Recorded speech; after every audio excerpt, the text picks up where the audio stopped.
இந்த ஜென்ரேஷன்ல லவ்னா அவ்வளோ அசால்ட்டா போயிடுச்சா? இஷ்டத்துக்கு யாரை வேணா லவ் பண்ணலாங்கிற மாதிரி. நான் எல்லாத்தையும் மீன் பண்ணி சொல்லல. உண்மையா லவ் பண்ற பசங்களை விட்டுட்டு இடையில எவனோ ஒரு கம்யூனிட்டி வந்து நல்லா வழிய பேசுறான்னா அவன் கூட போயிட்டீங்கன்னா இவன் என்னத்துக்கு இருக்கான்? இவன் எப்படி உடஞ்சு போவான்? அதை பத்திலாம் யோசிக்க மாட்டீங்க. இவனுக்கு ஹோப் கொடுத்துட்டு இவன் கூட 60 வருஷம் கதையை பேசிட்டு இன்னொருத்தவன் தான் போயிட்டேன்னா அது பேர் என்னமா? ஒரு ரிலேஷன்ஷிப்னு வந்துட்டா என்ன ஆனாலும் நிக்கணும்.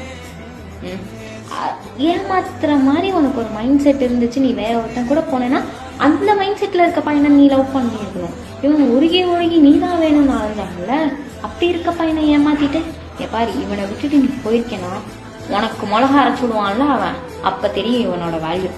இதை பாடுறா, அவனை விட்டுட்டு அவ போயிட்டாளா, வேற ஒருத்தன் கூட போயிட்டானா விட்டுரு சரியா? நீ தப்பிச்சுக்கிட்ட, அவளுக்கு நல்லா ஆப் அடிச்சு விடுவான்ல, அப்போ உன்னோட வேல்யூ தெரியும்.